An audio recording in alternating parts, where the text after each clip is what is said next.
Hey guys, welcome to the Flat Top King. Hey, today is all about the big breakfast. We're going to do it on the new Weber Genesis gas grill with that griddle insert. We've got all the fixings. We're going to do biscuits, hash browns, bacon, sausage, French toast, eggs. Did I miss anything?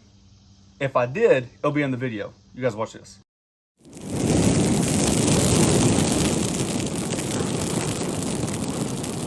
All right, if you haven't watched the first video of when we seasoned it, we noticed that even on low, after about a 15-minute-ish time, we only were hitting about 300. We need to get that temperature cranked up a little bit. So now I'm just going to go about a medium heat, let it start heating up. Let's make the batter for the French toast. I'm going to try this out. I typically have this in the refrigerator at all times. When I'm smoking pork or chicken, or even like an Asian sauce, like Asian teriyaki for like a salmon or something like that. I think this is like the ultimate move. I really do. This or apricot, I just think it's a little bit stronger.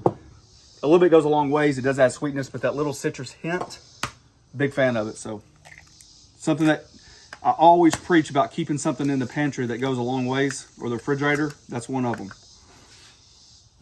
All right, quick little French toast batter. Who are we kidding? A little cinnamon, brown sugar, eggs. I'm gonna throw about a tablespoon of this orange in there. Looking about a cup of milk. And just give this a mix. Allow this brown sugar to dissolve. And about a capful of vanilla. Got a little thick cut bacon right there that's just left over. We're gonna use that as a snack. That'll make a good BLT later. The griddle is about 275 right now. Obviously, the one thing I'm extremely curious about is the grease management system, how it works. How much, I mean, we noticed how, if you saw the first video, how much it holds or doesn't hold. So that's why I'm loading this bad boy up. So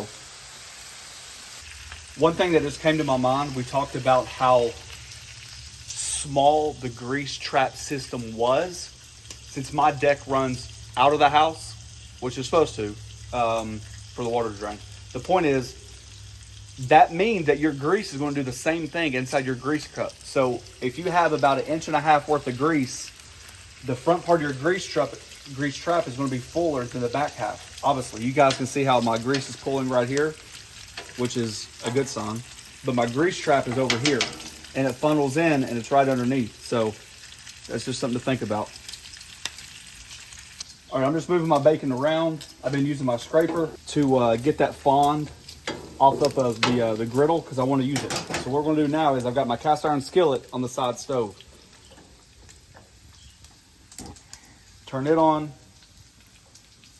We'll let that start warming up. And what we're going to do is I'm going to add about 3 or 4 pieces of bacon. I don't know, a good amount of bacon in there because I want that bacon fat. Somebody told me one time, don't waste that bacon grease. It makes incredible sausage gravy. We did it one time. See those little bits right there? And we all loved it. So I'm just going to keep cooking this off in the skillet to reduce that, to render that fat out. Just be cautious because I always warn people about it. I am going to turn the grill off. You can always turn it back on. It's not a big deal. I just didn't necessarily want the open flame right there with all this grease. So down the hatch it goes. This is on low for the cast iron. This bacon I'm just going to hold up here, let that grease drain off. See that fire right there? So we do it again. That's exactly why I turned the grease off. The burners. The burners, yeah. That's exactly why I turned the burners off, because I didn't want all that grease getting next to those open flames.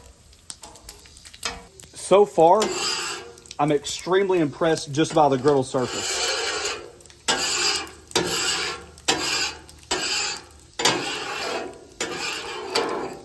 So we turn the burners back on. Now we're going to come under here. All right. So now we're dripping grease everywhere. Why are we doing that? All right. So I spent the last like maybe 15, 20 minutes doing an oh crap. I always show you the good, bad, and uglies regardless of the situation. For about 19 minutes, I thought it was a bad. The last minute, maybe it was my fault. All right, just like learning any system, This thing right here pulls in and out. And you gotta be careful, see how full it is? So I'm gonna go ahead and take it out and drain this because we've still got more grease to go. The problem I ran into was this shelf wasn't pushed all the way back. It was flush, something was hanging it up. As a result, let's go around the back. Your grease trap's there. My oil was hitting the flat part of this, not the indention. So you gotta make sure it's all the way back to the back and that grease is supposed to funnel right in there. So I didn't have it all the way in. Somehow I got hung up. And if you do that, your grease goes everywhere because it hits this flat part and runs down. So just caution to the wind, that's my fault. You gotta make sure it's all the way in there. Got it? Live and learn. All right, so just to show you really quick what we just went through. You guys can see the water draining. That's how little room for error you have. All right, so really quickly, we're gonna save about half of the sausage for gravy. And then we'll just come in here and cut nice medallions.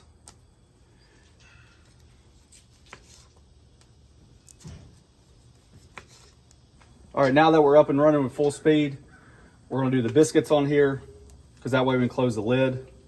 And then on this side, put that sausage down.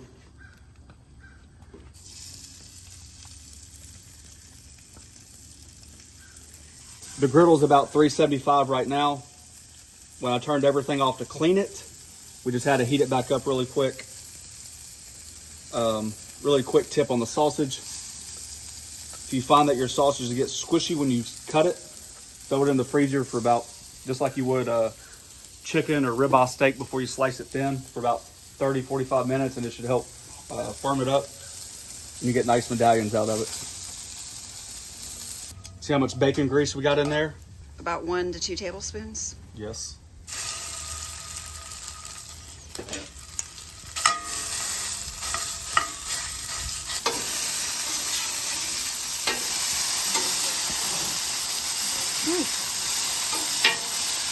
You see how pretty much even heat we got going on? Our bacon's getting too done on top, so we're just gonna take that off. Just how I like it. It just goes to show you how hot this grill can get when the lid's closed, which is why I thought biscuits would be a good idea. Check the bottoms, because you don't want those too dark. See, we're still light, so I'm going to turn those over.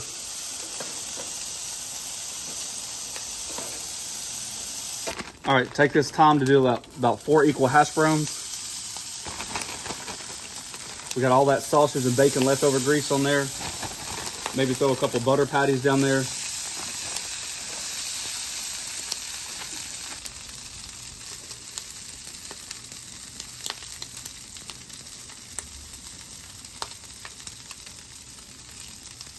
When I was talking about your fat ratio, if you put your meat in there and it's too dry, you're not gonna have enough oil to make a roux or grease. So this looks like a good amount for me. I'm feeding the army today. So I'm gonna try to do about equal parts flour and grease.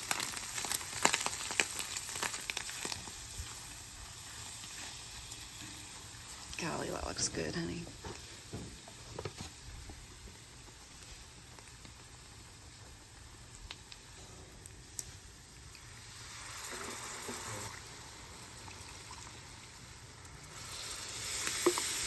Ooh, the biscuits look good. All right, we're gonna rotate those, flip them again, put them on top of here, because remember that heat's gonna penetrate.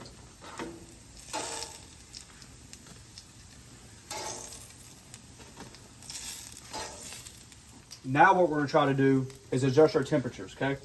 I'm gonna keep this about a medium heat. I'm gonna turn this down to low. Now we're gonna see if we can do zone cooking on this. We haven't tried it before, so I'm anxious to see it.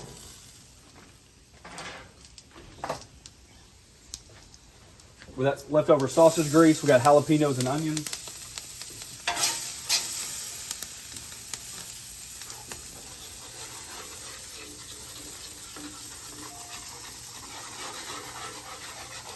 That burner cooks hot. I'm telling you right now, even on low, that bad boy has some sizzle. So just to let you know.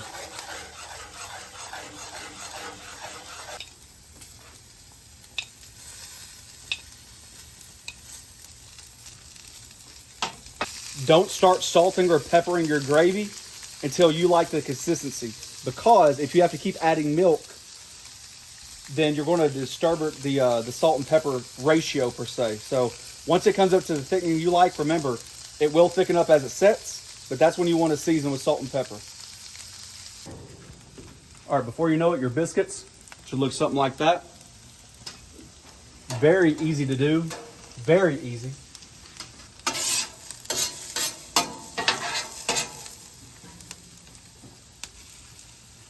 Add a little bit of butter right here. That's going to be my landing zone for the second batch of hash browns.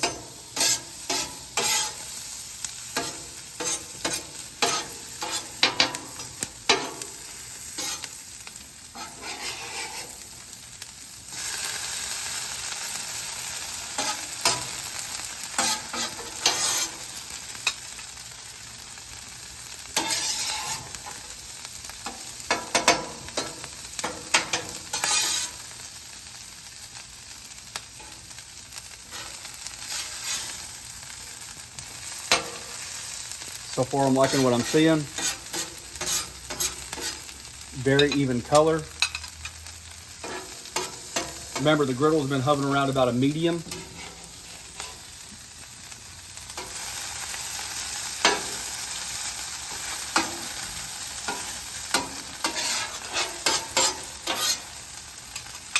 All right, we're about 380 degrees here, about 400 degrees there. As it cools down, remember I got it on low. It was about 425-ish with the biscuits on there and the hash browns. So right here, in that French toast liquid,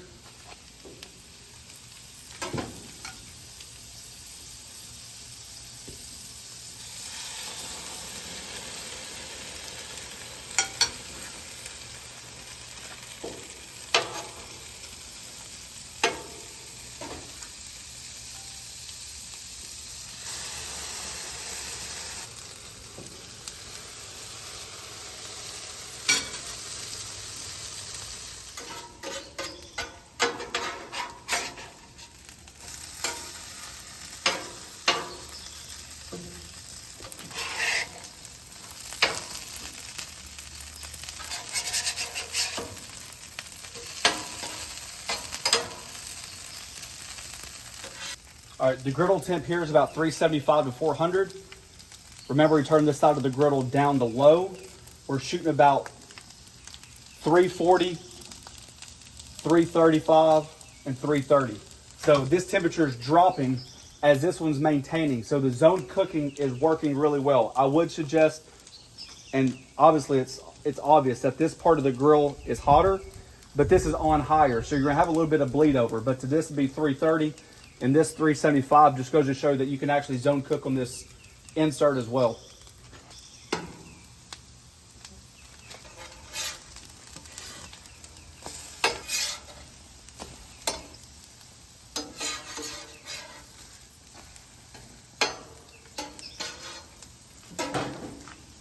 All right, we got our griddle cooled down a little bit. We're shooting about 300 degrees, about 325. I have a really quick way to clean down your griddle is almost like the idea of spot cleaning. You take a very small section, add a little bit of water, clean the debris up, add a little water, clean the debris up, add a little water. So I did it about 4 times. We went from about 375 to about 325 in a hurry. So we're gonna do an assortment of eggs. Start up here. That's gonna be an omelet.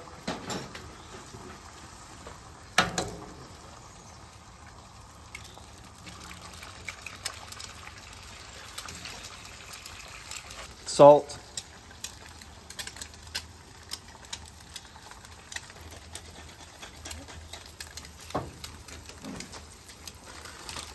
Little cheese and omelet.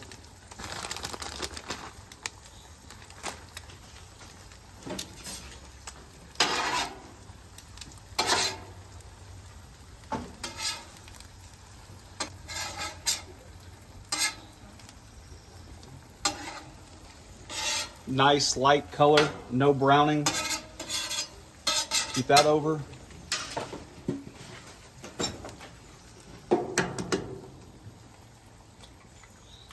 No extra butter or grease needed.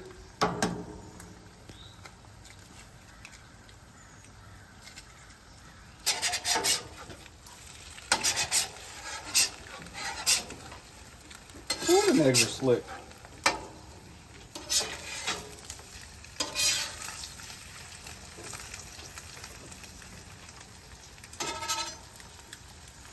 Just to shoot the gun real quick, just to show you guys, 285, 294. So you can definitely tell once this thing gets on low, it's able to keep those low temperatures. See how much we thickened up a little bit? I just warmed it up. Add just one more splash of milk, and then you're going to adjust for seasoning as well. So it's basically just adding flour, adding milk. No, adding fat, oil or butter, or animal fat. And flour. And the flour, making a roux. And then adding enough milk to where it gets the consistency you like. And then adjusting for seasoning.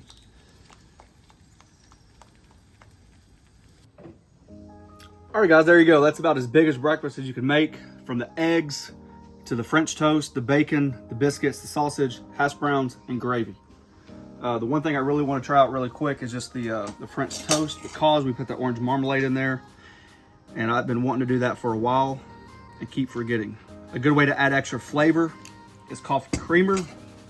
You could dunk this at Cinnamon Toast Crunch, something like that. Flavored coffee creamer. Mm-hmm.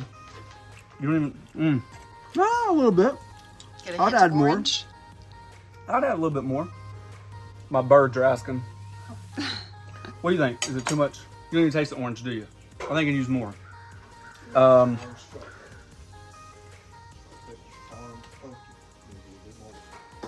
You want that in the video? Quiet on set.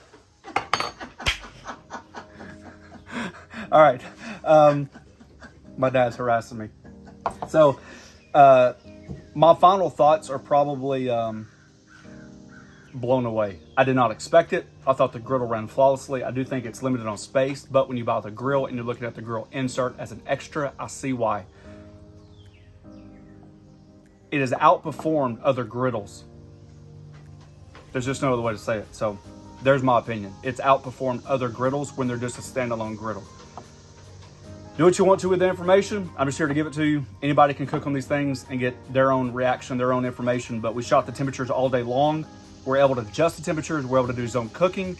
The one thing I did notice really quick was that warming rack on top gets hot. That heat, I'm sure, rotates around, and it does get hot. And when we had the bacon up there, you could see the grease. Yep, the grease come down. And when I had that misfortune of the grease tray not being perfect, that's my fault. I think we fixed it.